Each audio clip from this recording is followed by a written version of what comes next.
Hello there, it's Todd from NW10 Photography. I do hope you're well. Today I'm working on a number of stock images, and this particular image is a tile, a floor tile, and I'm looking to edit it and upload it as an abstract background texture. Now, when working on images like this, I tend to use a particular technique I picked up off a German retoucher called Calvin Hollywood. It's called the double raw conversion. I find that it works for this particular type of image, in my opinion. Now, what I propose to do is show you what I do in Adobe Camera Raw, what we go through in Photoshop, and another part of the lesson is going to be how to keyword and eventually upload your image and submit it to the agency. So what are the steps that I go through? Well, the first thing is I'll look at the white balance. Now, I was happy with the white balance in camera, so I'm going to leave it as shot. I'm happy with the exposure.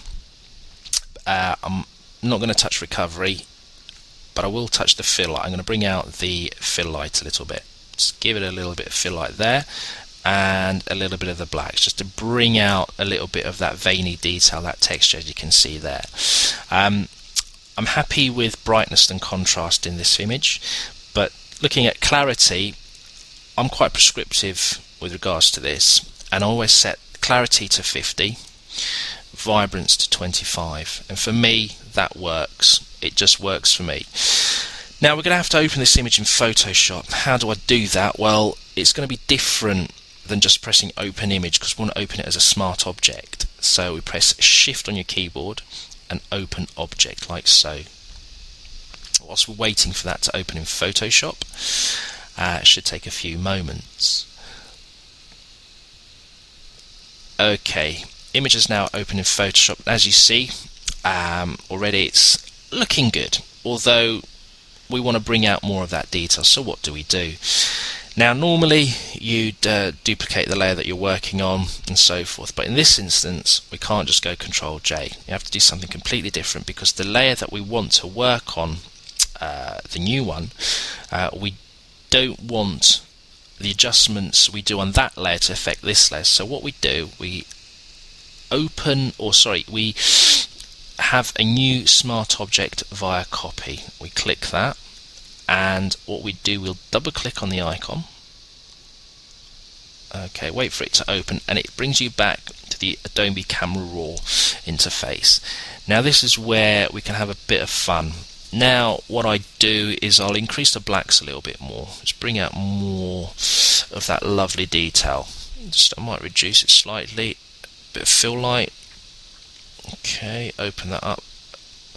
Don't worry, don't be sort of like when I started out in Photoshop, it was always black, so I've got to adjust it bit by bit by bit. Ramp it up, take it all the way to 100 and see what happens.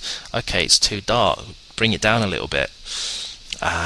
You know, it's all about experimenting, and actually I quite like this. You can really see the detail. You can see that it's rough looking. It's not flat. It's not a flat surface. So I'm happy with that. So all I do, I'll click OK. Wait for it to load up. Now the third part of this technique is to change the blend mode. So what I'll do is I'll normally start at overlay, and then I'll work down to soft light, hard light. Hard light's a little bit too harsh for my liking. Soft light is just a little bit too, well, bland really. Overlay, I quite like overlay. I think I'm going to keep overlay, so I'm just going to drop the opacity down to 0 and just bring it up. This is what I always do, just to get a nice little balance. So around 66% is okay, 75 and 80%. I'm happy with that. I'm very happy with that, and that's how I'm gonna leave it with regards to the edit.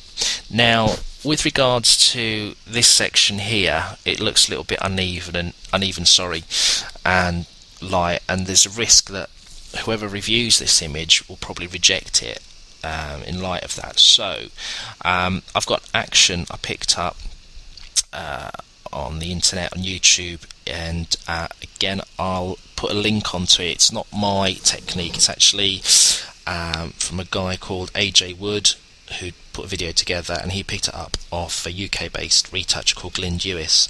So I created an action basically. It's a dodge and burn action. So I activate that action, and then I'll adjust my opacity to around 10%, set the foreground colour to black, and I'll start dodging and burning the area that is quite light here in the bottom right corner. Okay, now I've got it on 10%. Let's just go over what you've painted in, and I'll add a little bit more. And what you want to do is you want to hopefully bring it out to sort of same tone as you got in the top left. And for me, I'm quite happy with that. Almost. There you go. It might seem a bit messy and sloppy what I'm doing, but believe me, it's not.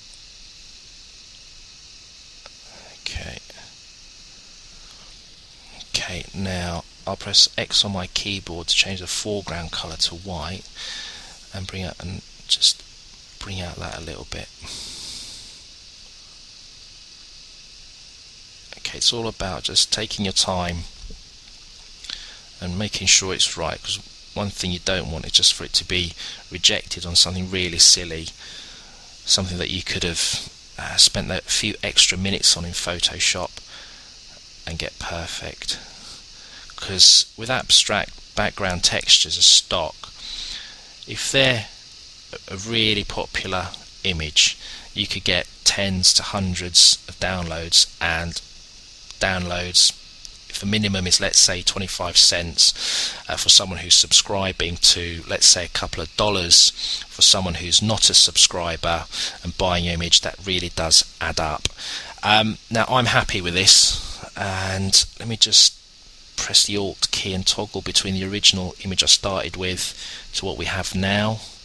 You can see there's a really big difference. And in the next tutorial, what I'm going to do is I'm going to show you how I add the keywords and what we're going to do to upload this image to an agency. So I'll save this image as